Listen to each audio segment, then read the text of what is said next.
Havenwood Psychiatric Lighthouse. It stands alone on the northern cliffs of Drommoor Bay, an iron tower rusted with salt and silence. Locals know it as Havenwood Light, but its light hasn't turned in over 40 years. Because this lighthouse was more than a guide to ships. For a time, it was a sanctuary. Then, a prison. Then, something else. Havenwood Lighthouse was built in 1894, an engineering marvel of its time. High above the black rocks, its flame once burned clear through the thickest fog. But in 1952, after a shipping route shifted and the coast lost traffic, the government sold the land. An investor named Dr. Vincent Rames converted the lighthouse into a treatment facility for what he called emotionally unusual cases. Patients were admitted quietly, documents redacted, no newspaper coverage. But strange reports soon reached the mainland. Unmarked boats ferrying in supplies. The lighthouse still glowing, but no visible keeper. And the sound of screaming carried across the water on windy nights. There were 26 residents when the facility was fully operational. Their files are sparse, but what remains tells a story of suffering and brilliance. Leo Kessler, a former math prodigy, spoke in riddles. Claimed the sky was folding in on itself. Miriam Delacroix, a pianist, stopped playing after her family drowned, began hearing music in silence. Arthur Bell, war veteran, covered his walls with chalk symbols, said he was marking exits for dreams. Each one unique. Each one haunted by something more than trauma. Dr. Rames believed they were sensitive. Not broken, but open. Too open. He introduced radical therapies.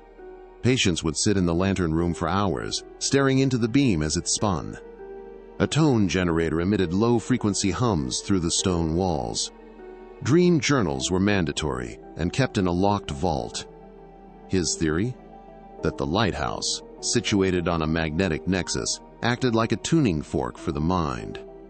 And if one listened closely enough, really listened, they could hear what the world was hiding. It happened in 1973.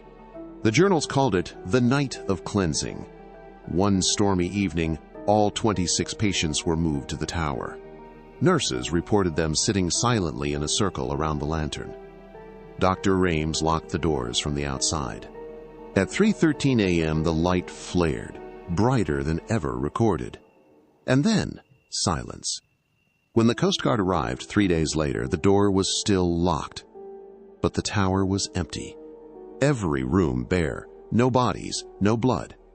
Just the echo of whispers in the stairwell. And one note carved into the lantern housing. "The light is inside now. We are free." After that, the lighthouse was declared cursed. Boats avoided the coast. Locals sealed the trail leading to the cliffs.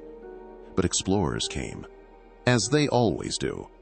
One in 1987 documented water seeping up through the floorboards despite dry weather. He spoke of hearing music in the dark, laughter, weeping, and of seeing Miriam standing at the top of the spiral stairs, eyes glowing. He vanished during his second visit. His camera was found in the tide pool below, film warped by salt and static. In 2004, a locked trunk was discovered in a nearby antique shop. Inside, 8 reel-to-reel tapes marked Havenwood Dreams. They're believed to be recordings of the patients reading their dreams aloud. Each tape shares the same phrase, repeated in different voices. The lighthouse isn't guiding us out, it's showing us in. One tape features a trembling voice. "We aren't in the lighthouse anymore. The lighthouse is in us." In 2021, drone footage showed the tower light turning on briefly during a lightning storm. Authorities dismissed it as coincidence. But 3 hikers claimed to have seen a figure in white, standing in the lantern room, turning slowly with the beam. Locals now call her the New Keeper. Some say it's Miriam, others think it's someone new, someone the light chose. The cliffside remains off-limits, not by law, by fear. Not everything in darkness is asleep, and not every light is safe. If you visit Havenwood, don't go during storms. Don't follow the music.